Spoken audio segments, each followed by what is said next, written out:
Okay అండి. ప్రారంభ ప్రార్థన చేసుకొని వాక్యాన్ని ధ్యానించుకుందాం. ప్రార్థన చేసుకుందాం. మమ్మల్ని మిక్కిలిగా ప్రేమించిన మా ప్రియ పరలోకపు తండ్రి, ఇంతకాలం మమ్మల్ని సజీవ లెక్కలో ఉంచినందుకు నీకు స్తోత్రాలు నాయన.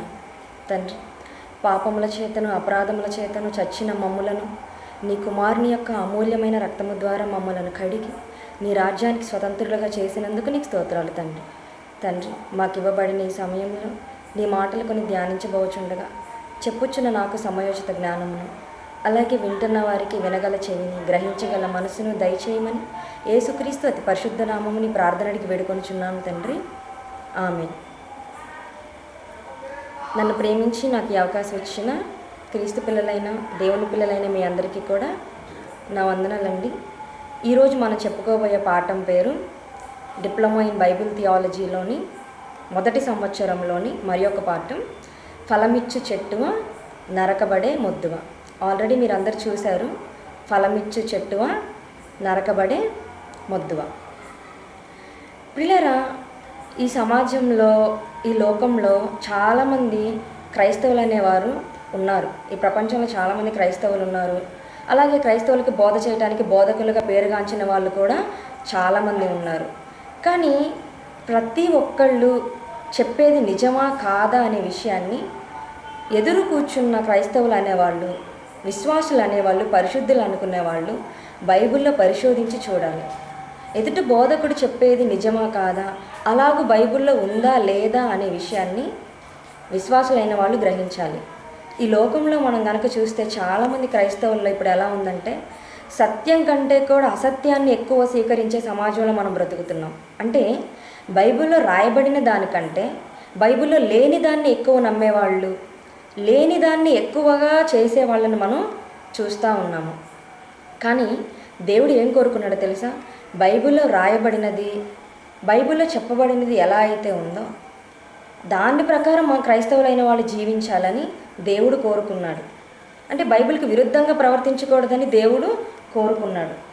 ఒక బోధకుడి యొక్క మాటలు లేదా ఒక పాస్టర్ అని చెప్పుకుంటున్న ఆయన యొక్క మాటలు ఎలా ఉండాలంటే, ఒక మనిషిని మార్చే విధంగా, అలాగే దేవుని యొక్క మనసులోని భావాలను చెప్పే విధంగా ఉండాలి. అంతేగాని మనుషులకు తగ్గట్టుగా బోధలు చేయటం కానివచ్చు, లేదా మనుషులకు తగ్గట్టుగా వాళ్ళ ప్రవర్తన లేదా వాళ్ళ మాటలు అనేవి ఉన్నాయి అనుకోండి, దేవుని యొక్క మనసులోని భావాలు ప్రజలకు తెలియకుండా పోతాయి. అసలు దేవుడు తన మనసులో ఏమనుకున్నాడు, తన మనసులో తన పిల్లలైన వాళ్ళు ఎలా బ్రతకాలని దేవుడు కోరుకున్నాడో అటువంటి విషయాలు ముందున్న ప్రజలకు తెలియకుండానే పోతాయి. దానికి కారణం ఏంటో తెలుసా?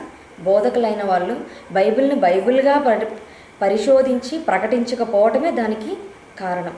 కానీ ప్రియులారా, దేవుని యొక్క మనసులోని భావాలను, దేవుడు అసలు మనుషుల నుండి ఏం కోరుకుంటున్నాడు అనే విషయాన్ని మనం ఆలోచిస్తూ దానిలోని ఒక భాగమే ఇప్పుడు మనం నేర్చుకుంటున్న పాఠం, ఫలమిచ్చు చెట్టువ నరకబడే మొద్దువ.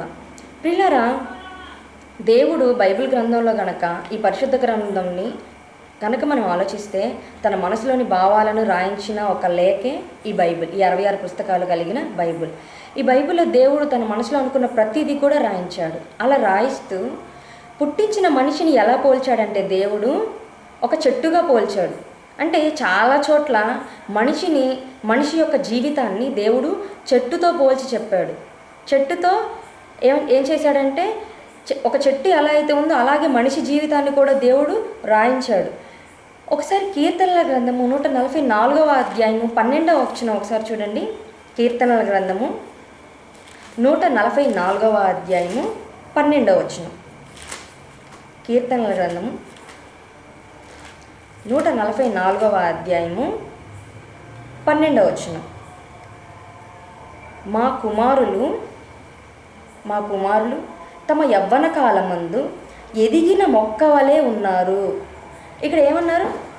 భక్తుడైన దావీదు గారు రాయిస్తూ ఏం చెబుతున్నాడంటే, మా కుమారులు తమ యవ్వన కాలమందు ఎదిగిన మొక్క వలె ఉన్నారు.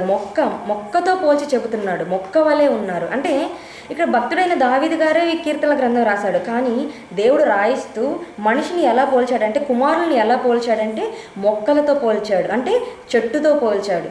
పిల్లలారా, ఒకసారి ఆలోచించండి, మొక్కలకి మనిషి యొక్క జీవితానికి ఏమైనా సంబంధం ఉందా అండి?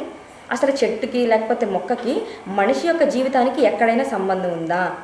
సంబంధం ఉంది కాబట్టే దేవుడు బైబిల్లో రాయించాడు. ఎలా సంబంధం ఉందో తెలుసా? దేవుని పిల్లలైన మీరందరూ ఒకసారి కనుక ఆలోచిస్తే, ఒక చెట్టు యొక్క ప్రారంభం ఎలా మొదలైద్దో తెలుసా? విత్తనంతో ప్రారంభమైద్ది. ఒక చెట్టు యొక్క ప్రారంభం విత్తనంతో ప్రారంభమైద్ది. అలా విత్తనంతో అలా ఒక చెట్టు యొక్క ప్రారంభం ఎలా కనపడిద్దంటే, ఎలా ప్రారంభమైద్ది? విత్తనంతో ప్రారంభమైద్ది. అలా విత్తనంతో ప్రారంభమైన అది మొక్కగా ఎదిగిద్ది. మొక్కగా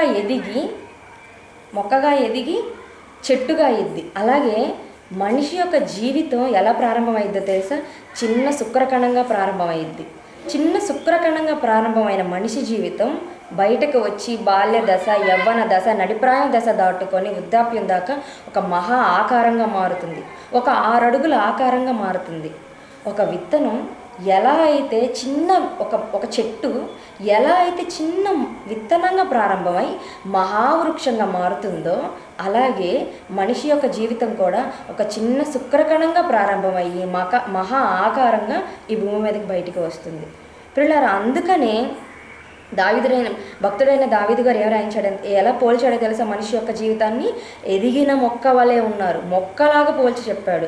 అందుకని దేవుడు మరొక మాటను రాయిస్తూ కీర్తనల గ్రంథము 1వ అధ్యాయము 3వ వచనం ఒకసారి చూద్దాం. కీర్తనల గ్రంథము 1వ అధ్యాయము 3వ వచనం. మరొకసారి అండి, కీర్తనల గ్రంథము 1వ అధ్యాయము 3వ వచనం. అతడు నీటి కాలువల యోరను నాటబడినదై ఆకు వాడక తన కాలమందు ఫలమిచ్చు చెట్టు వలె నుండును. ఇక్కడ కూడా దేవుడు మనిషిని ఎలా పోలుస్తున్నాడు తెలుసా? చెట్టుతో పోలుస్తున్నాడు. అతడు ఆకు వాడక తన కాలమందు ఫలమిచ్చు చెట్టు వలె ఉంటాడు. ఆ మనిషి ఎలా ఉంటాడు తెలుసా? ఫలాలిచ్చే చెట్టుగా ఉంటాడని దేవుడు రాయిస్తున్నాడు. అంటే మనిషి నుండి దేవుడు ఏం కోరుకుంటున్నాడో తెలుసా? ఫలాలు కోరుకుంటున్నాడు. చెట్టంత ఎదిగిన మనిషి నుండి దేవుడు ఏం కోరుకుంటున్నాడో తెలుసా? ఫలాలు కోరుకుంటున్నాడు. చాలామంది తల్లి కానీ తండ్రి కానీ ఒక యవ్వనంలో ఉన్న బిడ్డను కోల్పోయినప్పుడు ఎలా బాధపడతారు తెలుసా? చెట్టంత బిడ్డను నేను కోల్పోయానని బాధపడతారు, రోధిస్తూ ఉంటారు, ఏడుస్తూ ఉంటారు. చెట్టంత బిడ్డను కోల్పోయానని అంటే ఎదిగిన కొడుకుని ఎలా పోల్చుకున్నారు వాళ్ళు? చెట్టుతో పోల్చుకున్నారు. అలాగే దేవుడు కూడా మనిషిని ఎలా పోల్చాడో తెలుసా? ఫలమిచ్చు చెట్టు వల్లే ఉండును. మనిషిని కూడా దేవుడు ఎలా పోల్చాడంటే ఫలాలిచ్చే చెట్టుగా పోల్చాడు. అలాగే ఒకసారి యోహాను సువార్త 15వ అధ్యాయము 8వ వచనం చూడండి. యోహాను సువార్త 15వ అధ్యాయము 8వ వచనం. యోహాను సువార్త 15వ అధ్యాయము 8వ వచనం. మీరు బహుగా ఫలించుట వలన నా తండ్రి మహిమ పరచబడును. ఇక్కడ యేసుక్రీస్తు వారు యోహాన్ గారు రాస్తూ యేసుక్రీస్తు వారి మాటల్ని ఏం చెప్తున్నారంటే, మీరు బహుగా ఫలించుట వలన నా తండ్రి మహిమ పరచబడును. మీరు బహుగా ఫలించుట వలన ఇక్కడ కూడా ఏం చెబుతున్నాడో తెలుసా? మనిషిని ఫలించమని అంటున్నాడు. మనం కీర్తనల గ్రంథంలో కనుక చూస్తే కీర్తనల గ్రంథంలో ఏమని రాయించాడు? అతడు ఫలమిచ్చి చెట్టు వలె ఉండును అని అన్నాడు. ఇక యోహాను సువార్తలోకి వచ్చేసరికి ఏమన్నాడో తెలుసా? మీరు బహుగా ఫలించుట వలన. అంటే మనిషి నుండి దేవుడు ఏం కోరుకుంటున్నాడు? ఫలాలు కోరుకుంటున్నాడు. ఫలాలు. పిల్లలారా, ఒక ఉదాహరణ నేను మీకు చెప్తాను. మనం గనక ఒక మామిడి విత్తనాన్ని గనక ఒక భూమిలో నాటామనుకోండి, ఒక విత్తనాన్ని, మామిడి విత్తనాన్ని కానియచ్చు, మరి ఒక ఏ విత్తనాన్ని అయినా కూడా కానియచ్చు. ఒక విత్తనాన్ని మనం భూమిలో నాటాము. అలా భూమిలో నాటిన మనము ఏమి ఎదురు చూస్తాము? దాని నుండి ఫలాలు ఎదురు చూస్తాము. ఆ విత్తనం ఎప్పుడు మొలక అయ్యిద్ది, ఆ మొక్క కాస్త ఎప్పుడు చెట్టు అయ్యిద్ది, ఆ చెట్టు నుండి ఎప్పుడు ఫలాలు వస్తే ఆ ఫలాల్ని మనం ఎప్పుడు అనుభవించాలని ఎదురు చూస్తూ ఉంటాము. అలా అంటే భూమిలో మనం విత్తనాన్ని వేసాం కాబట్టి అది ఫలించాలని మనం ఆశించాము. అలాగే దేవుడు కూడా మన నుండి ఫలాలు రావాలని కోరుకుంటున్నాడు. మన నుండి ఫలాలు రావాలని దేవుడు కోరుకుంటున్నాడంటే దేవుడు మనలో ఏమన్నా విత్తాడా? ఒకసారి ఆలోచించండి. మనం విత్తనం వేస్తేనే కదా ఫలాలను ఆశిస్తాము. అలాగే దేవుడు కూడా మనలో ఏమన్నా విత్తాడా? మనలో విత్తనాన్ని వేస్తేనే కదా మన నుండి ఫలాలను దేవుడు కోరుకునేది. దేవుడు ఎటువంటి విత్తనాన్ని మనలో వేశాడో తెలుసా? ఒకసారి మత్తయి సువార్త 13వ అధ్యాయము 19వ వచనం ఒకసారి చూడండి. దేవుడు విత్తిన ఆ విత్తనం ఏంటో ఒకసారి చూద్దాం. ఒక విత్తనాన్ని భూమిలో విత్తినప్పుడు ఫలాల్ని నువ్వు ఆశిస్తావు. అలాగే దేవుడు కూడా మనలో ఒక విత్తనాన్ని విత్తాడు కాబట్టే మనం ఫలించాలని కోరుకున్నాడు. ఫలమిచ్చి చెట్టులా ఉండాలనుకున్నాడు. మీరు బహిగా ఫలించాలని కోరుకున్నాడు. ఇంతకీ దేవుడు ఆ విత్తనం ఏంటో ఒకసారి చూద్దామా? మత్తయి సువార్త 13వ అధ్యాయము 19వ వచనం. మత్తయి సువార్త 13వ అధ్యాయము 19వ వచనం. విత్తువాని గూర్చిన ఉపమాన భావము వినుడి. ఎవడైనను రాజ్యమును గూర్చిన వాక్యము వినియు గ్రహింపకయు ఉండగా దుష్టుడు వచ్చి వాని హృదయములో విత్తబడిన దానిని ఎత్తుకొని పోవును. ఇక్కడ హృదయములో విత్తబడిన దానిని దుష్టుడు వచ్చి ఎత్తుకొని పోతాడంట. ఇంతకీ ఏం విత్తాడు? వాక్యాన్ని విత్తాడు. వాక్యం అనే విత్తనాన్ని హృదయం అనే మన భూమిలో దేవుడు విత్తాడు. హృదయం అనే భూమిలో వాక్యం అనే విత్తనాన్ని దేవుడు విత్తాడు కాబట్టే మన నుండి ఏం కోరుకున్నాడో తెలుసా? ఫలాలు కోరుకున్నాడు. ఒక విత్తనాన్ని నువ్వు భూమిలో నాటినప్పుడు అది ఏ విత్తనమైనా కూడా కానీ ఒకవేళ నువ్వు మామిడి విత్తనాన్ని కోరుకుంటే నువ్వు ఏం ఆశిస్తావు? మామిడి ఫలాలను ఆశిస్తావు, మామిడికాయలను ఆశిస్తావు. అలాగే యాపిల్ అయినా కూడా యాపిల్ రావాలని నువ్వు కోరుకుంటావు. అలాగే దేవుడు కూడా హృదయం అనే భూమిలో ఎటువంటి విత్తనాన్ని విత్తాడో తెలుసా? వాక్యం అనే విత్తనాన్ని విత్తాడు. వాక్యం అనే విత్తనాన్ని విత్తిన దేవుడు ఎటువంటి ఫలాలు రావాలని కోరుకున్నాడో తెలుసా? మనిషి నుండి ఎటువంటి ఫలాలు రావాలని కోరుకున్నాడో తెలుసా? ఇంతకు దేవుడు కోరుకున్న ఆ ఫలాలేంటో ఒకసారి మనం చూద్దాం. దేవుడు కోరుకున్న ఆ ఫలాలేంటో ఒకసారి మనం చూద్దాం. గలతీ పత్రిక 5వ అధ్యాయము 22వ వచనం. దేవుడు విత్తిన విత్తనం ఏంటో తెలుసా? వాక్యం. ఆ వాక్యం మనలో ఫలిస్తే ఎటువంటి ఫలాలు రావాలని దేవుడు కోరుకున్నాడో తెలుసా? ఒకసారి గలతీ పత్రిక 5వ అధ్యాయము 22వ వచనం చూడండి. గలతీ పత్రిక 5వ అధ్యాయము 22వ వచనం. అయితే ఆత్మఫలమేమనగా ప్రేమ, సంతోషం, సమాధానం, దీర్ఘశాంతం, దయాళుత్వం, మంచితనం, విశ్వాసం, సాత్వికం, ఆశానిగ్రహం. ఇవేంటో తెలుసా? ఈ తొమ్మిది ఏంటో తెలుసా? ఆత్మఫలాలు అంటే దేవుడు కోరుకున్న ఫలాలు. దేవుడు వాక్యం అనే విత్తనం ద్వారా మనం ఫలిస్తే ఎటువంటి ఫలాలు రావాలని దేవుడు కోరుకున్నాడు తెలుసా? ఈ ఆత్మ ఫలాలు మనలో రావాలని కోరుకున్నాడు. ఈ ఆత్మ ఫలాలు మనలో ఫలించాలని దేవుడు కోరుకున్నాడు. ఆ ఫలాలు ఏంటో తెలుసా? 9 ఆత్మఫలాలు. మొదటిది వచ్చేసి ప్రేమ. ఇంతకీ ఈ ప్రేమ గురించి మనం క్షుణ్ణంగా నేర్చుకుందాం. దేవుడు కోరుకున్న ఆత్మఫలాల్లో మొదటిది వచ్చేసి ప్రేమ. ఈ ప్రేమ ఫలాన్ని దేవుడు ఎలా మనకు వివరించాలనుకున్నాడు ఒకసారి బైబిల్ నుండి ఆలోచిద్దాం. ప్రియులారా, ప్రేమ అనగానే చాలామంది ప్రేమ అనే పదం వినగానే, ప్రేమ అనే మాట వినగానే యవ్వనంలో ఒక యవ్వనంలో ఉన్న ఇద్దరు స్త్రీ పురుషుల మధ్య జరిగే ఆ అట్రాక్షన్ని ఏమనుకుంటారు తెలుసా? ప్రేమ అని ప్రతిదానికి అక్కడికి వెళ్ళిపోతూ ఉంటారు. ప్రేమ అనగానే చాలామంది ఏం చేస్తూ ఉంటారంటే సిగ్గుపడుతూ ఉంటారు. నిజానికి ఎందుకు సిగ్గుపడాలి? ప్రేమకి సరైన నిర్వచనం అనేది వాళ్ళకి తెలియదు, సరైన అర్థం వాళ్ళకి తెలియదు కాబట్టి వాళ్ళు అలా ఉన్నారు. కానీ ప్రేమకి నిజమైన అర్థం, నిజమైన నిర్వచనం ఎవరిచ్చారో తెలుసా? దేవుడిచ్చాడు. దేవుడే ప్రేమకు నిజమైన అర్థాన్ని దేవుడు బైబిల్లో కూడా రాయించాడు. ఈ లోకంలో కలిగే ఆకర్షణని చాలామంది ప్రేమ అనుకుంటూ ఉంటారు, ప్రేమ అనుకొని మోసపోతూ కూడా ఉంటారు. కానీ నిజానికి ప్రేమ అంటే అసలైన అర్థం ఏంటో తెలుసా అండి? త్యాగం. ప్రేమకు అర్థం మరొక అర్థం ఏంటో తెలుసా? త్యాగం. ఆ త్యాగాన్ని దేవుడు మన పట్ల చూపించాడు. ఎలా చూపించాడో తెలుసా? తన సొంత కుమారుణ్ణి మన కొరకు త్యాగం చేసి. అలాగే యేసుక్రీస్తు వారు కూడా మన పట్ల ఎంతో ప్రేమ చూపించాడు. ఎలా చూపించాడో తెలుసా? తన సొంత ప్రాణాన్ని మన కొరకు అర్పించి ప్రేమని మన మధ్య చూపించాడు. దేవుడు మన కొరకు బైబిల్లో రాయించిన మాట ఒకసారి చూద్దామా? ప్రేమ గురించి. అసలు ప్రేమకు దేవుడిచ్చిన అర్థం, దేవుడు చెప్పిన నిర్వచనం మన కొరకు దేవుడు బైబిల్లో రాయించాడు. ఒకసారి ఆ ప్రేమ యొక్క అర్థం ఏంటో చూద్దామా? యోహాను రాసిన మొదటి పత్రిక 3వ అధ్యాయము 16వ వచనం చూడండి. యోహాను రాసిన మొదటి పత్రిక 3వ అధ్యాయము 16వ వచనం. ఆయన మన నిమిత్తము తన ప్రాణము పెట్టెను గనుక దీని వలన ప్రేమ ఎట్టిదని తెలుసుకొనుచున్నాము. దీని వలన అన్నాడు. దేని వలన? ప్రాణం పెట్టుట వలన ప్రేమ ఎట్టిదని తెలుసుకొనుచున్నాము. ప్రేమ ఎలాంటిదో తెలుసా? తన ప్రాణాలు సైతం పెట్టగలిగింది. ఇప్పుడున్న ప్రేమలు చూడండి ఎలా ఉన్నాయో తెలుసా? ప్రేమ కోసం ప్రాణాలు తీసేవిగా మారిపోయినాయి. నువ్వు ప్రేమించకపోతే ప్రేమిస్తానంటాడు, 6 నెలలు సంవత్సరం గడిచిన తర్వాత అదే ప్రేమికురాల్ని చంపేస్తాడు. అదే ప్రేమికురాలు చంపేసే పరిస్థితులు ఇప్పుడున్న సమాజంలో ఉన్నాయి. మనం చూడట్లేదా? సమాజంలో ఎంతమంది చంపుకుంటున్నారండి ప్రేమ పేరుతోటి, మోసాలతోటి. చంపేసుకుంటున్నారు. కానీ నిజానికి నిజమైన ప్రేమ ఏంటో తెలుసా? బైబిల్లో రాయబడింది. దేవుడు మన కొరకు తన మనసులోని భావాన్ని రాయించింది ఏంటో తెలుసా?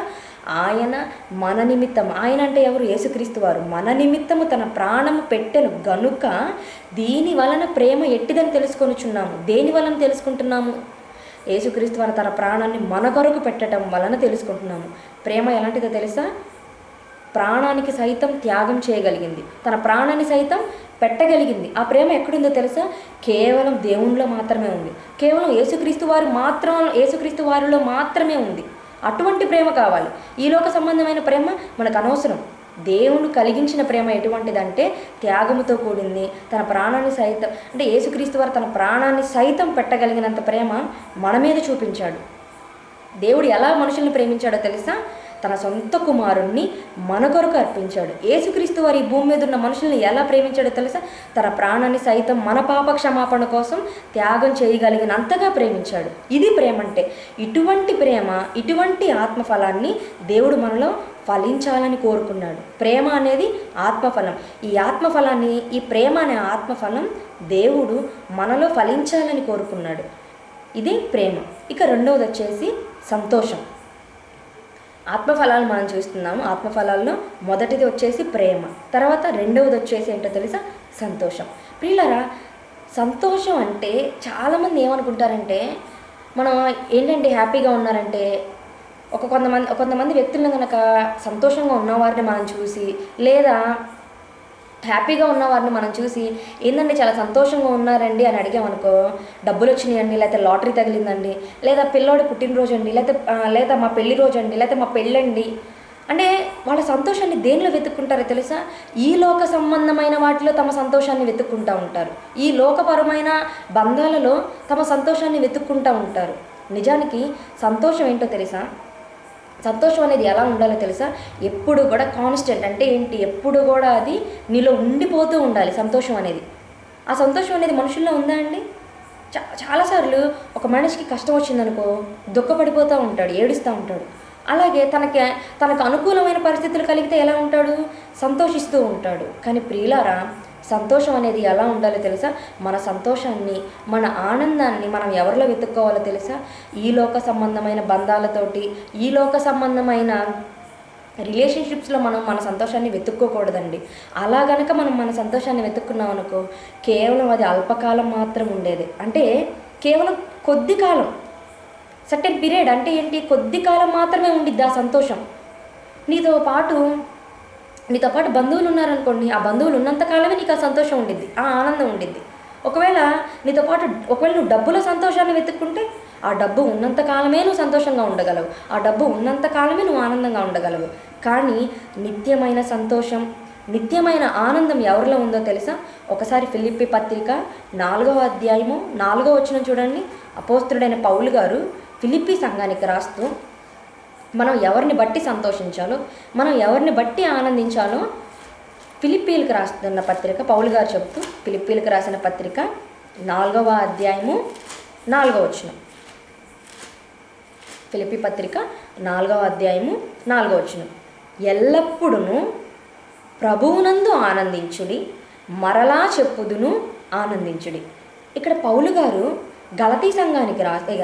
ఫిలిప్పీ సంఘానికి రాస్తూ ఏం చెబుతున్నాడంటే, ఎల్లప్పుడూ ప్రభువునందు ఆనందించుడి, మరలా చెప్పుదును ఆనందించుడి.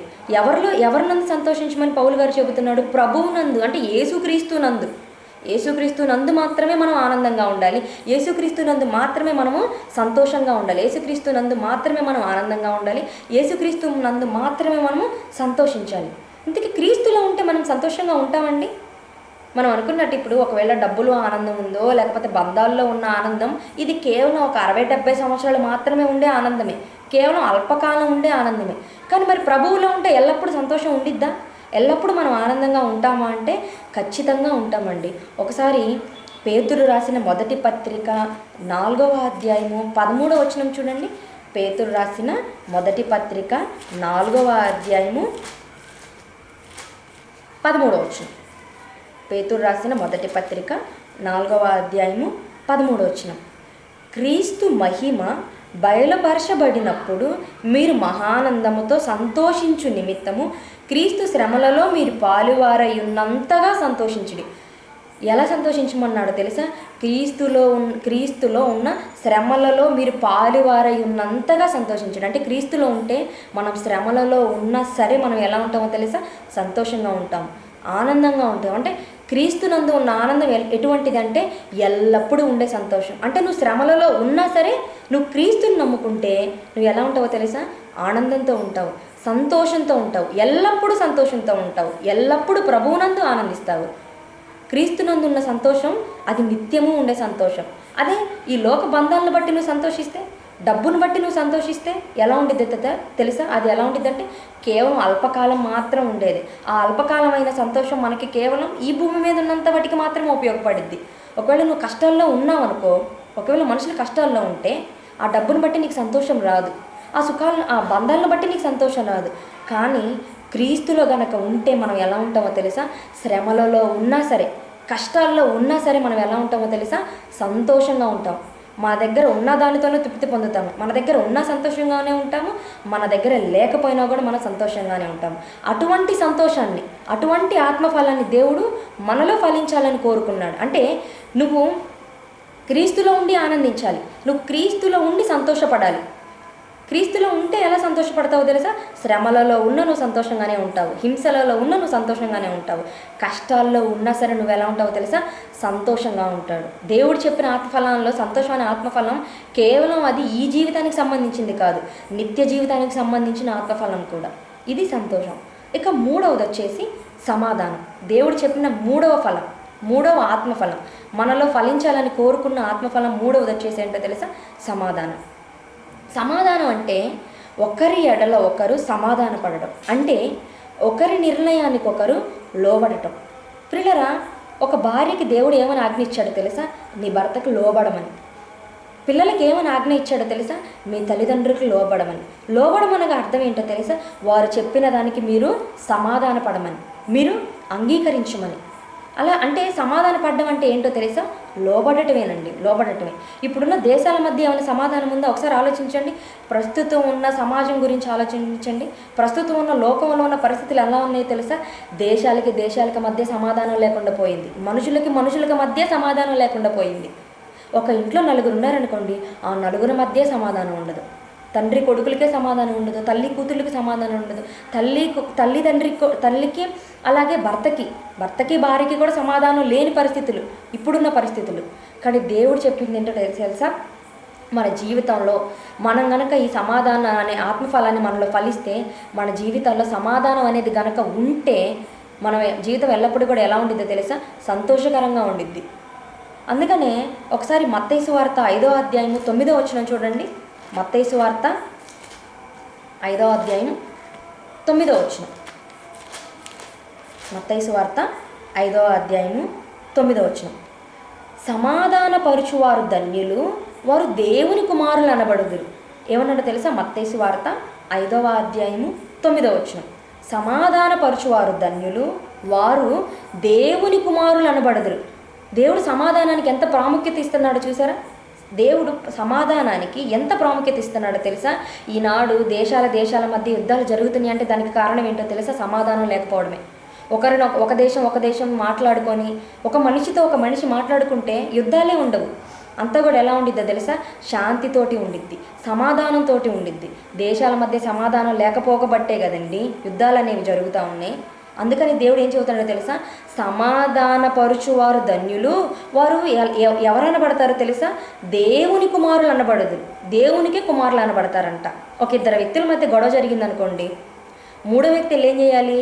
ఆ గొడవను తగ్గించేవాడిగా ఉండాలి, వాళ్ళిద్దరిని సమాధానపరిచేవాడిగా ఉండాలి. అంతేగాని అయిన గొడవని లేకపోతే జరుగుతున్న గొడవని పెంచేవాడిగా ఉండకూడదు. చిచ్చు పెట్టే అంటారు, ఇద్దరు వ్యక్తుల మధ్య గొడవని ఇంకా రేపేవాడిగా ఉండకూడదు, సమాధానపరిచేవాడిగా ఉండాలి, గొడవలను తగ్గించేవాడిగా ఉండాలి. అలాంటి వాళ్ళని దేవుడు ఏమన్నాడో తెలుసా? నా కుమారులు అనబడతారు. ఎవరైతే సమాధాన పరుస్తారో, ఒక ఇద్దరు వ్యక్తుల మధ్య గొడవ జరిగినప్పుడు నువ్వు వెళ్ళి సమాధానపరచాలి. ఒక కుటుంబంలో గొడవలు జరిగినప్పుడు ఇద్దరికిద్దరు సమాధాన పడాలి. సమాధాన పడితేనే ఆ కుటుంబం అనేది నిలబడగలిగిద్ది. ఒక దేశాల మధ్య యుద్ధాలు జరుగుతున్నప్పుడు దేశము సమాధానం పడితేనే యుద్ధాలు ఆగిపోయి ఇరు దేశాల వాళ్ళు ప్రశాంతంగా ఉండగలరు, శాంతితోటి ఉండగలరు. అలా గనక లేదనుకో మొత్తం ఎలా ఉండేదో తెలుసా, అల్లకొల్లాలం అయిపోయిద్ది. అందుకని దేవుడు సమాధానం అనే ఫలాన్ని ప్రతి మనిషిలో ఫలించాలని కోరుకున్నాడు. ఎందుకు కోరుకున్నాడు? ఈ భూమి మీద మనుషులు సమాధానంతో జీవిస్తే మనుషులుగా బ్రతకగలరు. లేకపోతే ఒకళ్ళనొకళ్ళు చంపేసుకుంటూ ఉంటారు. ఒకళ్ళ పట్ల ఒకళ్ళు ఎలా ఉంటారో తెలుసా, విరోధంగా ఉంటారు. ఒకళ్ళనొకళ్ళు లెక్క చేయరు. అందుకని దేవుడు ఏమన్నాడు, మీరు సమాధానం అనే ఫలం మీలో ఫలిస్తే నేను సంతోషిస్తాను. సమాధానం అనే ఆత్మఫలం మనలో ఫలించాలని దేవుడు కోరుకున్నాడు. ఇక 4వది వచ్చేసి దీర్ఘశాంతం. ఇక 4వ ఫలం వచ్చేసి అంటే తెలుసా, ఆత్మఫలం దీర్ఘశాంతం. ఈ ఆత్మఫలం అనేది, దీర్ఘశాంతం అనేది ఎక్కువగా మనం ఎవరిలో చూస్తామో తెలుసా, దేవునిలోనే చూస్తామండి. దేవునిలో దీర్ఘశాంతం అనేది చాలా ఉంది. అసలు మనం ఊహించనంత ఉంది దేవునిలో దీర్ఘశాంతం అనేది. అసలు దీర్ఘశాంతం అనగా అర్థం ఏంటో తెలుసా, మితిమీరిన సహనం అంటారు తెలుసా, మితిమీరిన ఓపిక. అంటే ఒక మనిషి ఎంత వాటికైతే సహించగలడో అంతకు మించిన దాన్ని ఏమంటారో తెలుసా, దీర్ఘశాంతం అంటారు. దీర్ఘశాంతం. ఒక మనిషి పట్ల దేవుడు ఎలా ఉన్నాడో తెలుసా, దీర్ఘశాంతంతో ఉన్నాడు. ఒకసారి పేతురు రాసిన 2వ పత్రిక 3వ అధ్యాయము 15వ వచనం చూడండి. పేతురు రాసిన 2వ పత్రిక 3వ అధ్యాయము 15వ వచనం. పేతురు రాసిన 2వ పత్రిక 3వ అధ్యాయము 15వ వచనం. మన ప్రభువు యొక్క దీర్ఘశాంతము రక్షణార్థమైనదని ఎంచుకొనుడి. ఇక్కడ ప్రభువు యొక్క దీర్ఘశాంతం ఎలా ఉందంట, రక్షణార్థమైనదని ఎంచుకొనుడి. అంటే దేవుడు దీర్ఘశాంతంతో ఎందుకున్నాడో తెలుసా, ప్రతి మనిషి రక్షణ పొందాలని, ప్రతి మనిషి దేవుని వైపు తిరగాలని, ప్రతి మనిషి ఒక పాపిగా మరణించకూడదని, ప్రతి మనిషి కూడా తన గురించి తెలుసుకొని మారు మనసు పొందాలని దేవుడు ఎలా ఉన్నాడో తెలుసా, దీర్ఘశాంతంతో ఉన్నాడు, ఓపికతో ఉన్నాడు, సహనంతో ఉన్నాడు. ఎవరి పట్ల? భూమి మీద ఉన్న మనుషులందరి పట్ల అలానే ఉన్నాడు. ఒకసారి మన గురించి మనం ఆలోచించుకుందామండి. ఒక మనిషి పట్ల మనం ఎన్ని సంవత్సరాలు మన సహనంతో ఉండగలం? మహా అయితే 1 సంవత్సరం ఉండగలం, లేదా ఒక 2 సంవత్సరాలు ఉండగలం, మహా అయితే ఒక 3, 4.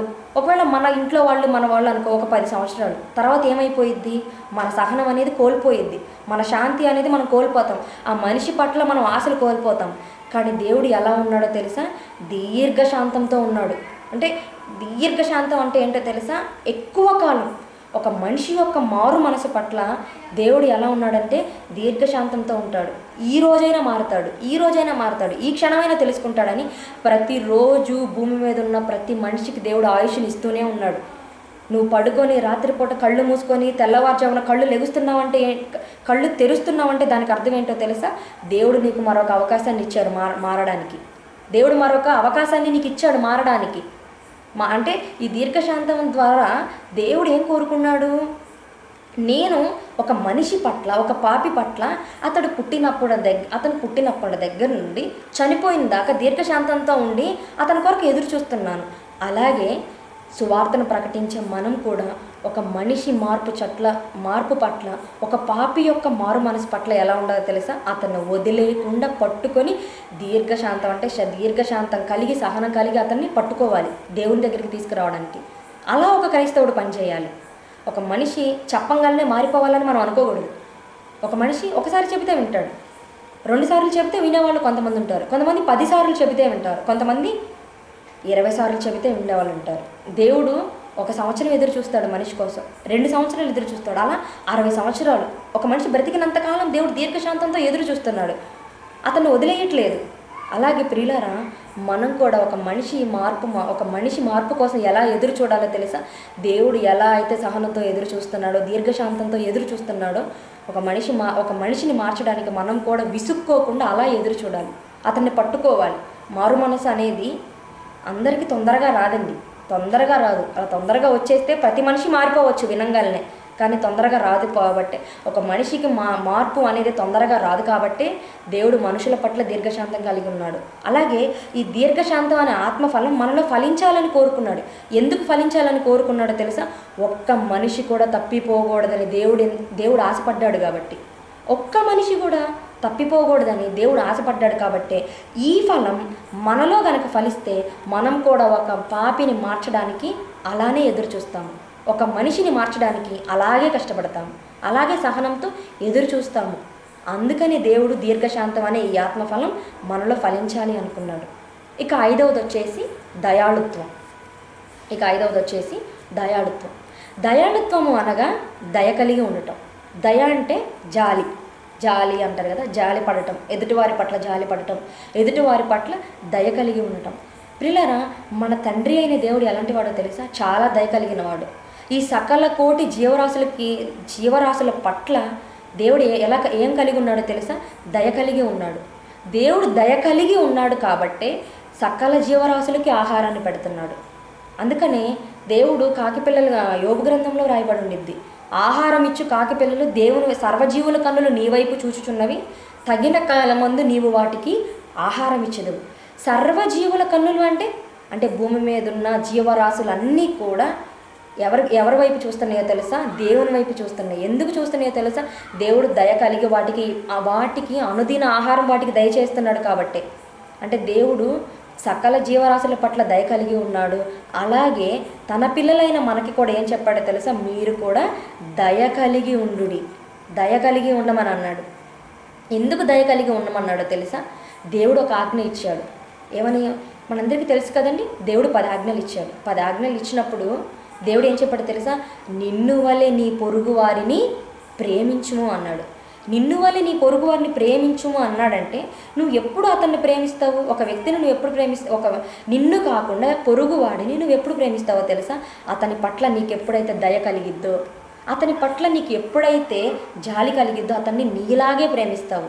నీ దగ్గర 10 రూపాయలు ఉన్నాయి అనుకో, 5 రూపాయలు పొరుగు వాడికి ఇవ్వాలనుకుంటావు. నీ దగ్గర రూపాయి ఉందనుకో, ₹1/2 వాడికి ఇవ్వాలనుకుంటావు. అలా ఎవరు చేస్తారు? దయ కలిగిన వాడే చేస్తాడు.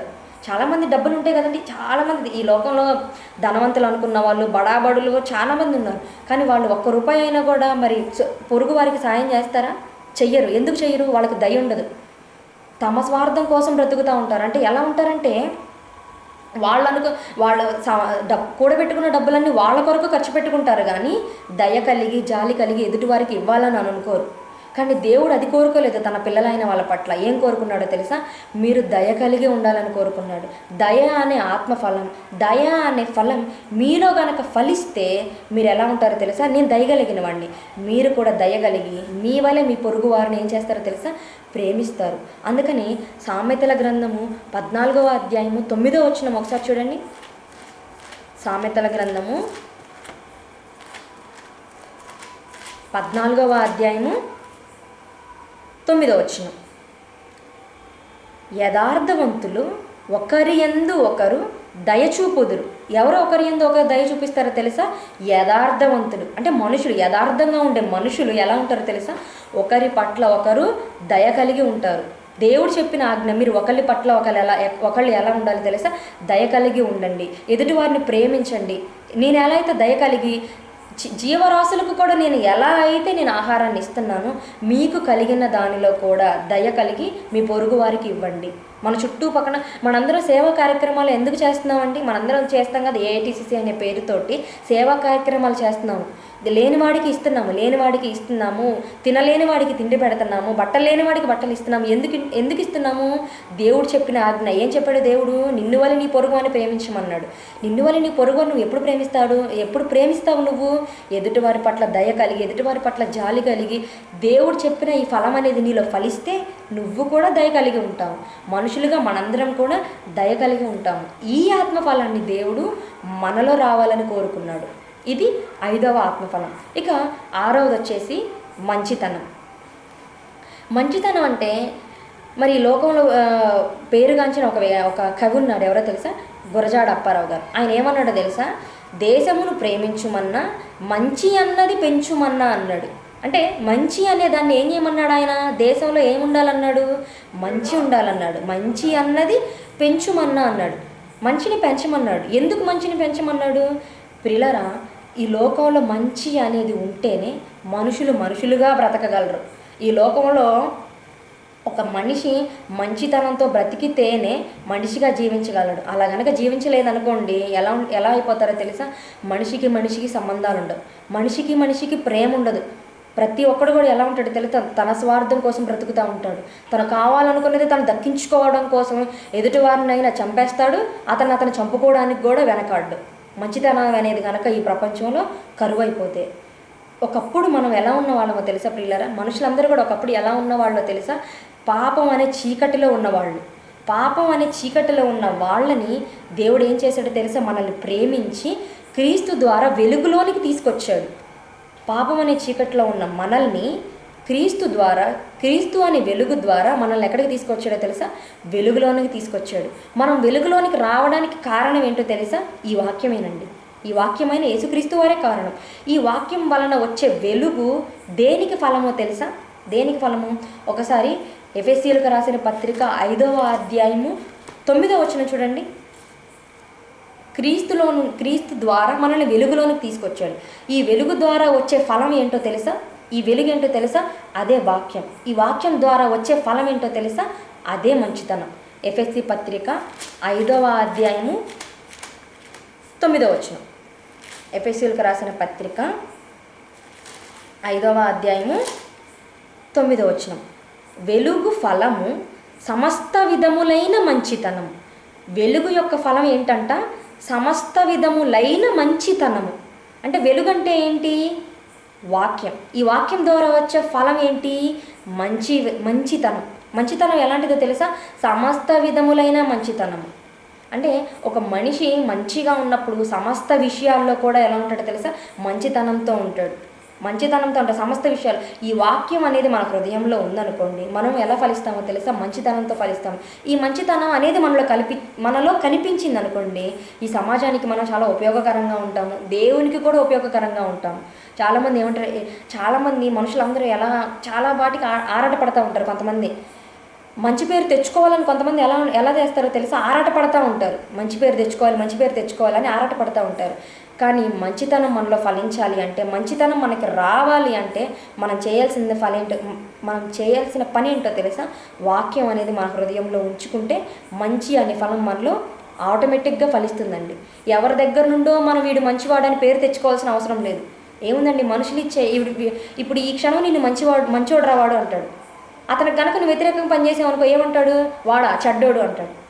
మనుషులతో మనకు అనవసరం.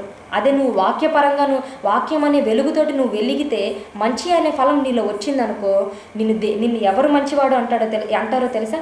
దేవుడు నిన్ను మంచివాడు అంటారు. మనకు కావాల్సింది కూడా ఏంటో తెలుసా? దేవుని యొక్క ప్రతిఫలం, దేవుని యొక్క పేరు. ఆ ఫలం అనేది మనలో కనుక ఫలించిందని ఆ ఫలం మనలో రావాలి. కానీ మనుషులు చెప్పే ఈ పేరు మనకు అనవసరం అండి. దేవుడు అటువంటి ఫలాన్ని మనలో కోరుకున్నాడు. అటువంటి ఫలాన్ని మనలో ఫలించాలని దేవుడు కోరుకున్నాడు. మంచితనం అనే ఫలం మనలో అలా ఫలించాలని కోరుకున్నాడు. కానీ మనుషుల ద్వారా వచ్చే మంచితనం, మనుషులు మనకి ఇవ్వడం వల్ల వచ్చే పేరు వల్ల వచ్చే మంచితనం మనకు అనవసరం అండి. ఇది మంచితనం. ఇక ఏడవది వచ్చేసి విశ్వాసం. ఈ ఫలం ఏంటో తెలుసా? ఏడవ ఫలం విశ్వాసం. విశ్వాసం అనగానే ప్రతి ఒక్క క్రైస్తవుడికి గుర్తొచ్చేది ఎవరో తెలుసా? అబ్రహాం గారు. ఆయన ఎలా పిలువబడ్డాడు? విశ్వాసులకు తండ్రిగా పిలువబడ్డాడు. అబ్రహాం గారు ఎలా పిలువబడ్డాడో తెలుసా? విశ్వాసులకు తండ్రిగా పిలువబడ్డాడు. విశ్వాసులకి అబ్రహాం గారు తండ్రిగా పిలువబడ్డాడు. ఊరికనే ఏమైనా పిలువబడ్డాడా అండి? ఇప్పుడు ఉదాహరణకి మీకు ఒక ఎగ్జాంపుల్ చెప్తాను. లోకంలో చాలామంది, మరి ఈ భూమి మీద చాలామందికి ఏమి ఇస్తారండి? ప్రైజులు అనేవి ఇస్తూ ఉంటారు. నోబెల్ బహుమతులని, అవార్డులు అనేవి ఇస్తూ ఉంటారు. పద్మభూషణ్ అని, తర్వాత నంది అవార్డులని, ఇలా అవార్డులు అనేవి ఇస్తూ ఉంటారు. వాళ్ళకి ఏమైనా ఊరకనే అవార్డులు ఇస్తారా? ఈ లోకంలో అనుకునే వాళ్ళు ఊరకనే వాళ్ళకి పేరు ప్రఖ్యాతలు కానియొచ్చు, లేకపోతే అవార్డులు కానియొచ్చు, ఊరకనే ఏమన్నా ఇస్తారా? ఇవ్వరు. ఎలా ఇస్తారు వాళ్ళకి అవార్డులు అనేవాళ్ళు? వాళ్ళ వెనక చూస్తారు, వీళ్ళు ఎలాంటి వాళ్ళు, ఈ బహుమతికి వీళ్ళు అర్హులా కాదా, ఈ పేరుకి వీళ్ళు అర్హులా కాదా అని ఆలోచించి వాళ్ళకి అది ప్రదానం చేస్తారు. అంటే ఏంటి? వాళ్ళకి ఇస్తారు. అలాగే దేవుడు కూడా అబ్రహాముని ఊరకనే విశ్వాసులకు తండ్రి అనలేదండి. అబ్రహాము యొక్క విశ్వాసం ఎలాంటిదో తెలుసా? అబ్రహాము యొక్క విశ్వాసం ఎంత గొప్పదో తెలుసా? తన సొంత కుమారుని సైతం దేవుని కోసం అర్పించడానికి సిద్ధపడిపోయాడు. లేక పుట్టాడు. ఎప్పుడు అబ్రహాం గారికి ఇసాకు ఎప్పుడు పుట్టాడో తెలుసా? 100 సంవత్సరాలకు పుట్టాడు. 100 సంవత్సరాల తర్వాత అబ్రహాంకి పిల్లడు, అంటే ఒకే ఒక్క పిల్లాడు ఇస్సాకు పుడతాడు. పుట్టినప్పుడు దేవుడు అబ్రహామును పరీక్షించాలనుకొని అడుగుతాడు, ఏమని? నీ కుమారుని నాకు అర్పించు, నీ కుమారుని నాకు బలి ఇవ్వని అడుగుతాడు, పరిశోధిస్తాడు. అంటే ఏంటి? ఇతను నాకు ఇస్తాడా లేదా అని దేవుడు ముందు అబ్రహాముని టెస్ట్ చేయటం కోసం నువ్వు నాకు అర్పించు అంటాడు. కానీ అబ్రహాము మారు మాట మాట్లాడకుండా, నోరు కూడా ఎత్తకుండా, అదేంది ప్రభువా, నువ్వు లేక లేక ఇచ్చావు కదా, నాకు 100 సంవత్సరాల తర్వాత ఇచ్చావు, మరి మళ్ళా అడుగుతున్నావు ఏందని కనీసం దేవుణ్ణి అడగలేదండి అబ్రహాము. వెంటనే తన కుమారుని అర్పించడానికి సిద్ధపడిపోయాడు. ఎలా సిద్ధపడ్డాడో తెలుసా? అబ్రహాము యొక్క విశ్వాసం అక్కడ ఎలా ఉందో తెలుసా? నా దేవుడు అడిగాడు, నా దేవుడు అడిగితే నా కుమారుని ఇస్తాను, ఇస్తే ఏమైంది? మృతులను సహితం సజీవుడిగా లేపగలిగిన శక్తి ఎవరికి ఉంది? దేవునికి ఉంది, నా తండ్రికి ఉంది. నా కుమారుడు చనిపోయినా సరే మరలా అతన్ని బ్రతికిస్తాడు దేవుడు అన్న విశ్వాసం. అంటే తన కుమారుడు చనిపోయినా సరే మృతులను సహితం లేపగలిగిన శక్తిమంతుడు నా తండ్రి, నేను నమ్మిన దేవుడని విశ్వసించాడు. కాబట్టే తన కుమారుణ్ణి అర్పించడానికి కూడా వెనుక తీయలేదు. అలా విశ్వాసాలకు తండ్రి అయ్యాడు. తన విశ్వాసం అలా గొప్పది. మొదటిగా ఏ మనిషికైనా విశ్వాసం ఎలా కలిగిద్దో తెలుసా? మొదట నమ్మకం ద్వారా కలిగిద్ది. ఆ నమ్మకం కాస్త ఎలా బలపడిద్దో తెలుసా? విశ్వాసంగా బలపడిద్ది. మన విశ్వాసం పీక్ స్టేజ్ ఏంటంటే ఈ అబ్రహామేనమాట.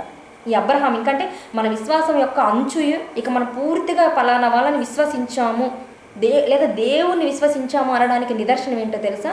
ఈ అబ్రహాము గారు. అంటే అబ్రహాము గారు తన కొడుకును పోగొట్టుకున్నా సరే నా దేవుడు మృతులను సహితం సజీవుడిగా లేపగలడని విశ్వసించాడు. కాబట్టి తన కుమారుని బలివ్వడానికి కూడా వెనుకాడలేదు. అందుకనే విశ్వాసం అనే ఫలం దేవుడు మనలో ఫలించాలని కోరుకున్నాడు. ఒకసారి హెబ్రీ పత్రిక 11వ అధ్యాయము 6వ వచనం చూడండి.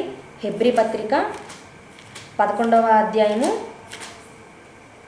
6వ వచనం. హెబ్రీ పత్రిక 11వ అధ్యాయము 6వ వచనం. హెబ్రీ పత్రిక 11వ అధ్యాయము 6వ వచనం.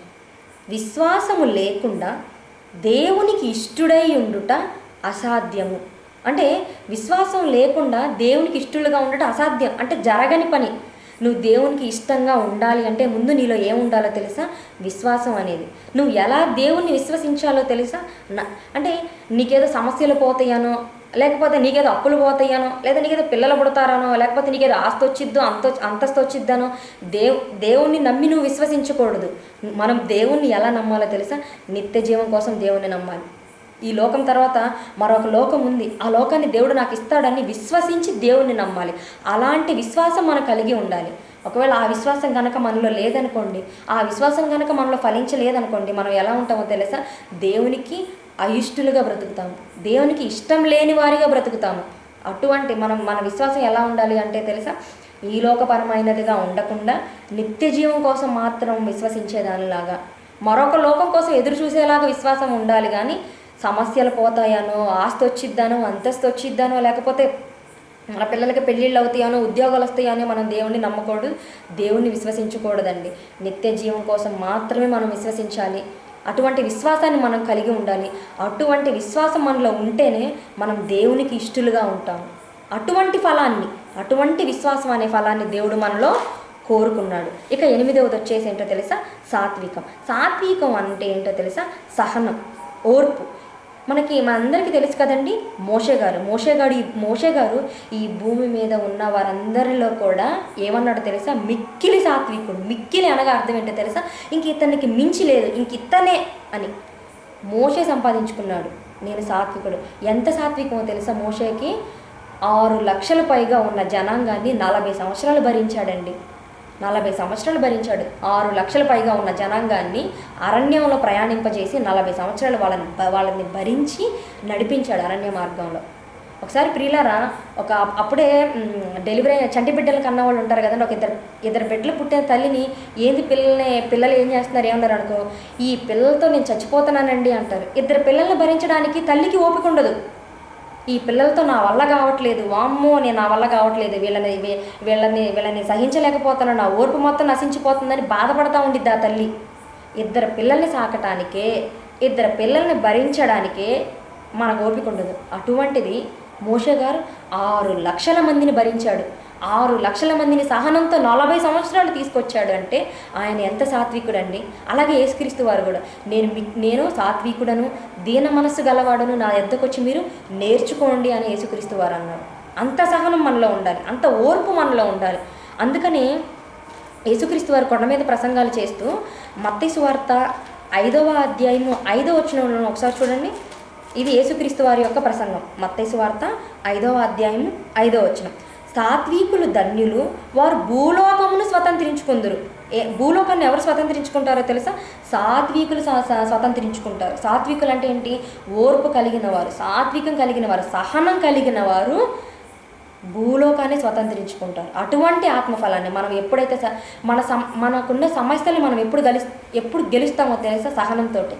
ఎప్పుడైనా కూడా ఒక సహనంతో మన సమస్యని గెలవచ్చు. సాత్వికంతో మనం ఒక మనిషిని గెలుచుకోవచ్చు. మాటికి మనం కోప్పడ్డాం అనుకోండి, మనతో ఉన్న వ్యక్తులను మనం కోల్పోతాం. అదే సహనంతో సాత్వికంతో ఉంటే ఎంతోమంది మనుషుల్ని మనం సంపాదించుకున్న వాళ్ళం అవుతాం. అందుకనే దేవుడు ఏమన్నాడో తెలుసా? యేసుక్రీస్తు వారు ఇక్కడ ఏమన్నారో తెలుసా? సాత్వికులు ధన్యులు, వారు భూలోకమని స్వతంత్రించుకుంటారు. అంటే మనుషుల్ని ఆకర్షించుకుంటారు సాత్వికులు అనేవాళ్ళు. ఇటువంటి ఆత్మఫలం మీలో రావాలని దేవుడు కోరుకున్నాడు, మనలో రావాలని కోరుకున్నాడు ఇటువంటి ఫలాన్ని. ఇక లాస్ట్గా 9వది వచ్చేసి ఏంటో తెలుసా? ఆశా నిగ్రహం. ఆశా నిగ్రహం అంటే ఆశ అంటే ఏం లేదండి, కోరిక. నిగ్రహం అంటే నియంత్రించుకోవటం. ఆశా నిగ్రహం అంటే కోరికలను నియంత్రించుకోవడం. బ్రిల్లరా, ఇప్పుడున్న సగం మంది మనుషులకి సమస్యలు ఎక్కడో తెలుసా? తమ కోరికలు చంపుకోకపోవడం వల్లే. చాలామంది మనుషులకి సగం అప్పులు ఎందుకు ఉంటాయో తెలుసా? తమ కోరికలు అణుచుకోకుండా మితిమీరిన అప్పుల్లోకి వెళ్ళిపోయి తమ ఏమంటారు ఆశల్ని అణిచివేసుకోకుండా సమస్యల్లోకి పడిపోతూ ఉంటారు. ఎందుకో తెలుసా? నియంత్రించుకోలేని శక్తి. అందుకే దేవుడు ఏమన్నాడో తెలుసా? మీరు ఆశా నిగ్రహంతో ఉండాలి. శరీరం చూసిన ప్రతిదాన్ని మీరు కోరుకోకూడదు. ఒకసారి యోహాను రాసిన మొదటి పత్రిక 2వ అధ్యాయము 16వ వచనం చూడండి. యోహాను రాసిన మొదటి పత్రిక 2వ అధ్యాయము 16వ వచనం. లోకములో ఉన్నదంతయు అనగా శరీరాశయు, నేత్రాశయు, జీవపుడంబమును తండ్రి వలన పుట్టినవి కావు. ఇవేంటంట? ఆశలు ఏమేమి ఉన్నాయో తెలుసా? శరీరాశ, నేత్రాశ, జీవపుడంబం. శరీరాశ అంటే ఏంటి?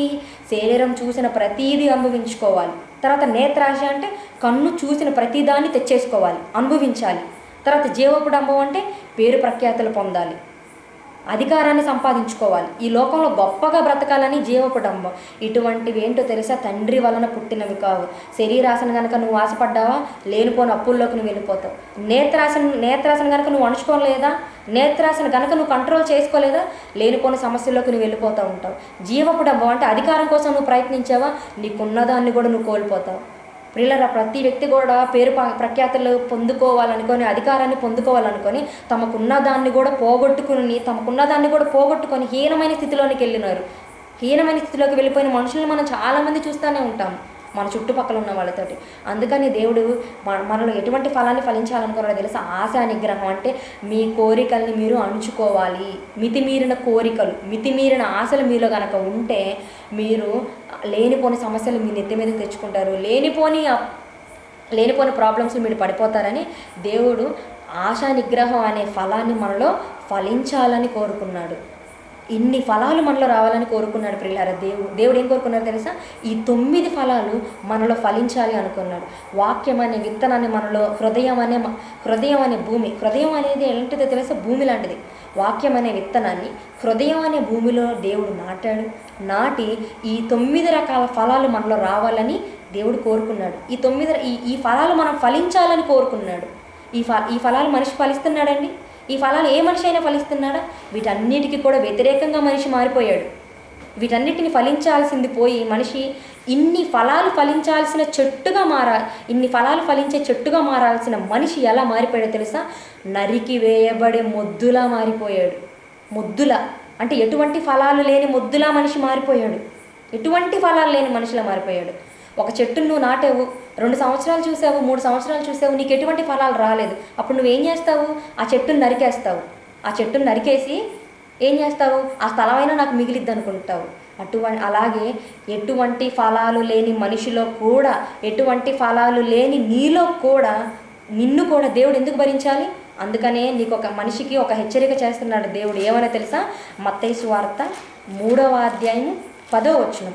మత్తయి సువార్త 3వ అధ్యాయము 10వ వచనం. ఇప్పుడే గొడ్డలి చెట్ల వేరున ఉంచబడి ఉన్నది గనుక మంచి ఫలము ఫలింపని ప్రతి చెట్టును నరకబడి అగ్నిలో వేయబడును. ఎలా మనుషులను ఏమన్నాడో తెలుసా? నువ్వు గనక మంచి ఫలాలు ఫలించలేదో, దేవుడు కోరుకున్న ఫలాలు నువ్వు గనక ఫలించలేదు అనుకో, దేవుడు ఏం చేస్తున్నాడో తెలుసా? గొడ్డలి చెట్ల వేరన ఉంచబడి ఉన్నది. నువ్వు గనక ఫలించకపోతే ఏం చేయమన్నాడు? నరికేయమన్నాడు. ఒక చెట్టు వల్ల నీకు ఉపయోగం లేనప్పుడు నువ్వేం చేస్తావు? దాన్ని నరికేస్తావు. అలాగే నీ వల్ల కూడా దేవునికి ఉపయోగం లేనప్పుడు, నీలో కూడా దేవుడు కోరుకున్న ఫలాలు రానప్పుడు దేవుడు ఏం చేస్తాడో తెలుసా? నిన్ను నరికేస్తాడు. అంటే నిన్ను తీసేస్తాడు, భూమి మీద నిన్ను ముగించేస్తాడు, భూమి మీద నీకు ఆయుష్కాలం అనేది లేకుండా చేస్తాడు దేవుడు. ప్రియులారా, మంచి ఫలాలు ఫలించమని దేవుడు కోరుకున్నాడు. ఒకళ్ళు నువ్వు ఫలించలేదనుకో ఏం చేయమన్నాడు? నరికివేయమన్నాడు. దేవుడు చాలామంది ఏం చేస్తారో తెలుసా? న్యూ ఇయర్ వచ్చింది అంటే ఏంటి? కొత్త సంవత్సరం వచ్చినప్పుడు 2024లో తీర్మానం చేసుకుంటారు. ఏమని? ఈ సంవత్సరం నీ కోసం బ్రతుకుతాను దేవుడా అని. ఆ సంవత్సరం పోయింది. తర్వాత 2025 2023 అనుకుంటారు. 2002 అంటే 2022 2020 21 22 23 24 ఇలా చెప్పుకుంటూ పోతే ప్రతి సంవత్సరం అలా అనుకుంటారు. దేవునికి వ్యతిరేకంగానే బ్రతుకుతారు. కానీ ప్రియులారా, నువ్వు దేవుని కోసం ఫలింపకపోయినా, నువ్వు దేవుని కోసం బ్రతకకపోయినా నిన్నెందుకు దేవుడు నరికేయలేదో తెలుసా? దేవుడు ఎందుకు మనిషిని తుడిచివేయలేదో తెలుసా? నీ కోసం, నీ పక్షాన ఒక వ్యక్తి దేవునికి విజ్ఞాపన చేస్తున్నాడండి. మన పక్షాన మారని మనిషి పట్ల, మంచి ఫలాలు ఫలింపని మనిషి పట్ల ఒక వ్యక్తి అడ్డుపడుతున్నాడు. ఒక వ్యక్తి అడ్డుపడి ఏం చేస్తున్నాడో తెలుసా? వేడుకుంటున్నాడు. ఇంతకు ఆ వ్యక్తి ఎవరో మనం చూద్దాం. ఒకసారి లూకాసు వార్త 13వ అధ్యాయము 6 నుండి 9 వచనాలు చూడండి. లూకాసు వార్త 13వ అధ్యాయము 6 నుండి 9 వచనాలు. ఇక్కడ ఒక యేసుక్రీస్తు వారు ఒక ఉపమానాన్ని చెబుతున్నాడు. ఏమన్నా తెలుసా? మరియు ఆయన వారితో ఈ ఉపమానం చెప్పాను. ఒక మనుషుని ద్రాక్ష తోటలో అంజూరపు చెట్టు ఒకటి నాటబడి ఉండెను. అతడు దాని పండ్లు వెతక వచ్చినప్పుడు ఏమీ దొరకలేదు. కనుక అతడు, ఇదిగో 3 ఏండ్ల నుండి నేను ఈ అంజూరపు చెట్టును పండ్ల వెతక వచ్చుచున్నాను, కానీ ఏమీ దొరకలేదు. దీనిని నరికివేయుము, దీని వలన ఈ భూమి ఎలా వ్యర్థమైపోవాలనని ద్రాక్ష తోటమాలితో చెప్పెను. ఇక్కడ ఉపమానం యేసుక్రీస్తు వారు చెబుతున్నాడు. ఏమని తెలుసా? ఒక యజమాని ఉన్నాడంట. ఆ యజమాని ఏం చేశాడో తెలుసా? ద్రాక్ష తోటను వేసాడనమాట. ద్రాక్ష చెట్టుని వేసాడంట. ఆ అంజూరపు చెట్టుని వేసాడంట. ద్రాక్ష తోటలో అంజూరపు చెట్టు ఒకటి వేసాడు. ఆ అంజూరపు చెట్టు వేసి 3 సంవత్సరాల నుండి ఫలాలు వెతకడానికి వస్తున్నాడంట. 3 సంవత్సరాల నుండి ఫలాలు వెతకడానికి వచ్చినప్పుడు ఆ అంజూరపు చెట్టులో 1 సంవత్సరం కూడా ఫలం లేదంట. ఫలం లేనప్పుడు అప్పుడు ఆ యజమాని ఆ ద్రాక్ష తోటమాలితోటి ఏం చెప్పాడో తెలుసా? ఈ చెట్టును నువ్వు నరికే, అసలు దీనివల్ల ఈ భూమి ఎందుకు వ్యర్థం, దీనికి ఒక ప్లేస్ ఎందుకు, ఈ చెట్టుని తీసేయని ఆ ద్రాక్ష తోటమాలితో అన్నాడు. పిల్లారా, నిజానికి ఇక్కడ చెప్పబడిన అంజూరపు చెట్టు కాదండి. అంజూరపు చెట్టు ఎవరో తెలుసా? మనిషి. యజమానుడు ఎవరో తెలుసా? దేవుడు. ఈ తోటమాలి ఏమంటున్నాడో తెలుసా? ఒకసారి 8వ వచనం కనుక చూస్తే, లూకాసు వార్త 13వ అధ్యాయము 8వ వచనం. అయితే వాడు, అయ్యా, నేను దాని చుట్టూ త్రవ్వి ఎరువు వేయి మట్టుకు ఈ సంవత్సరం కూడా ఉండనిమ్ము. యజమానుడు ఏమంటున్నాడు? చెట్టును నరికేయమంటున్నాడు. కానీ తోటమాల బ్రతిమాలుతున్నాడు. ఏమని? ఈ సంవత్సరం కూడా చూస్తాను, ఈ సంవత్సరం అయినా సరే నేను దీని చుట్టూ త్రవ్వి నీళ్లు బాగా పెట్టి ఈ సంవత్సరం అయినా సరే ఫలాలు వచ్చేలా చేస్తాను అని యజమాని బతిమలాడుకుంటున్నాడు. అంటే తోటమాలు ఎవరు అనుకున్నారు? యేసుక్రీస్తు వారండి. అంజూరపు చెట్టు నువ్వు నేనైతే, మనిషి అయితే, యజమానుడి దేవుడైతే మనల్ని ఈ భూమి మీద నుండి ఉండకుండా దేవుడు తీసేయాలని చూస్తే ఈ సంవత్సరం కూడా ఉండనివ్వు తండ్రి అని మన పక్షాన, మన పట్ల అడుగుతుంది ఎవరో తెలుసా? యేసుక్రీస్తు వారు. కనుక ప్రియులారా, ఫలింపని ప్రతి చెట్టు మనకి ఎలా అయితే అవసరం లేదో, ఫలింపని ప్రతి మనిషి కూడా దేవుడికి అవసరం లేదండి. అయినా కూడా ఫలింపకపోయినా సరే యేసుక్రీస్తు వారు మన పక్షాన అడ్డుపడి ఏం చేస్తున్నాడో తెలుసా? ప్రభా, ఈ సంవత్సరం అయినా ఇతన్ని చూడు ప్రభా. 2023 అయిపోయింది, 2024లో చూడు ప్రభా. మన పక్షాన్ని కోరుకుంటున్నాడు మనుషుల పట్ల. 2024 అయిపోయింది, 2025 చూడు ప్రభా. 2025 కూడా అయిపోయింది, 2026 రాబోతుంది. కనుక ప్రియులారా, మనలో ఎవరైనా ఫలించలేదా? దేవుని కొరకు మనం ఎవరైనా ఫలించలేదా? ఒకసారి పరీక్షించుకోండి. ఇప్పటికైనా మనం ఫలించకపోతే, మనం ఫలించలేదంటే దానికి అర్థం ఏంటో తెలుసా? మన పక్షాన యేసుక్రీస్తు వారు దేవునికి విజ్ఞాపన చేస్తున్నాడండి. అడుగుతున్నాడు, ఈ సంవత్సరమైన ఈ మనిషిని ఉండనివ్వు ప్రభా.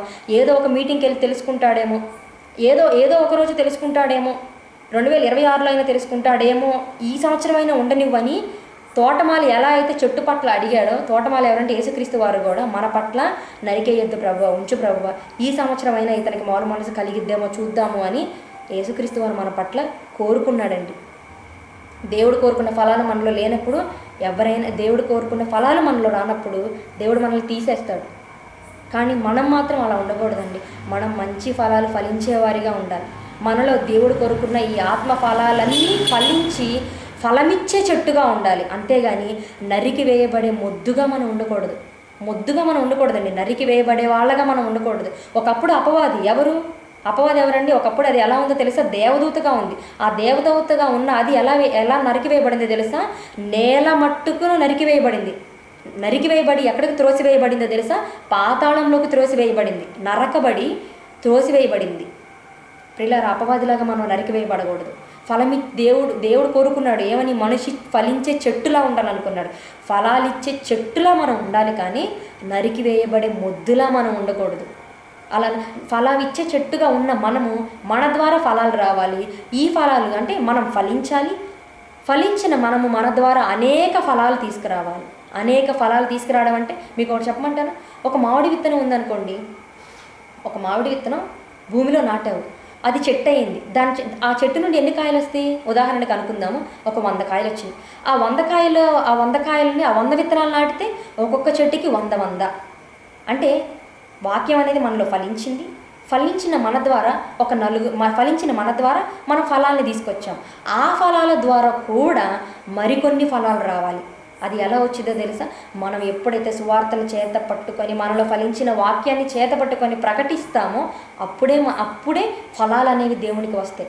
ముందుగా మనం ఫలించాలి. ఫలించిన మనము అనేకులను ఫలింపజేయాలి. ఫలింపజేసిన అనేకులు ఇంకొకరిని ఫలింపచేయాలి. అలా ఫలించాలని, ఫలమిచ్చే చెట్టుగా మనం ఉండాలని దేవుడు మనల్ని ఫలమిచ్చే చెట్టుగా ఉండాలని కోరుకున్నాడు. అంతేగాని ఎటువంటి ఉపయోగం లేని మొద్దుగా మనం ఉండకూడదు. మొద్దుగా ఉండి నరికి వేయబడకూడదండి. అందుకే ఈ పాఠం యొక్క సారాంశం ఏంటో తెలుసా? ఫలమిచ్చే చెట్టువా, నరకబడే మొద్దువా. కనుక ప్రియులారా, ఫలమిచ్చే చెట్టులా ఉంటారా లేదా నరికి వేయబడే మొద్దులా ఉంటారా అనేది ప్రతి ఒక్క మనిషి తన ఆత్మవిమర్శ చేసుకోవాలని కోరుకుంటూ నేను ముగిస్తున్నాను. నాకు ఈ అవకాశం ఇచ్చిన మీ అందరికీ కూడా నా వందనాలు. మరంతో చక్కగా వాక్యం నిర్వహించిన మన విద్యార్థులకి వందనాలండి. సిస్టర్ వందనాలండి. ఆఫీసర్ సైన్ ద్వారా మీకు వందనాలు. మరి ప్రార్థన కూడా చేశారు సిస్టర్. ఓకే, ప్రార్థన చేసుకుందామండి. మమ్మల్ని మిక్కిలిగా ప్రేమించిన మా ప్రియ పరలోకపు తండ్రి, ఇంతకాలం మమ్మల్ని సజీవ లెక్కలో ఉంచినందుకు నీకు స్తోత్రాలు, నీకు వందనాలు నాయన. తండ్రి, పాపముల చేతను అపరాధముల చేతను చచ్చిన మమ్ములను నీ కుమారుని యొక్క అమూల్యమైన రక్తం ద్వారా మమ్మల్ని కాపాడినందుకు, నీ రాజ్యానికి స్వతంత్రులుగా చేసినందుకు నీకు స్తోత్రాలు తండ్రి. విన్న వాక్యాన్ని నీ పిల్లలు తమ హృదయాల్లో ఉంచుకొని వాళ్ళు ఫలించి అనేకులను ఫలించేలాగా సహాయం దయచేయండి తండ్రి. అంతేగాని దుష్టుడు వచ్చే విత్తబడిన వాక్యాన్ని ఎత్తుకొని పోయి నీకు అవిధేయులుగా మారకుండా సహాయాన్ని దయచేయండి తండ్రి. బ్రతికి ఉన్న మేము కేవలం నీ కొరకు ఫలించేలాగున, కేవలం నీ కొరకు బ్రతుకులాగా మా అందరికీ సహాయాన్ని దయచేయమని యేసుక్రీస్తు అతి పరిశుద్ధ నామముని ప్రార్థనకి వేడుకొంచున్నాము తండ్రి. ఆమేన్. అందరికీ వందనాలు. ఆశీర్వాదం చేసుకుందామండి. మన కన్న తండ్రి అయిన దేవుని ప్రేమయు, ప్రభు అయిన యేసుక్రీస్తు వారి కృపయు, పరిశుద్ధాత్మ దేవుని యొక్క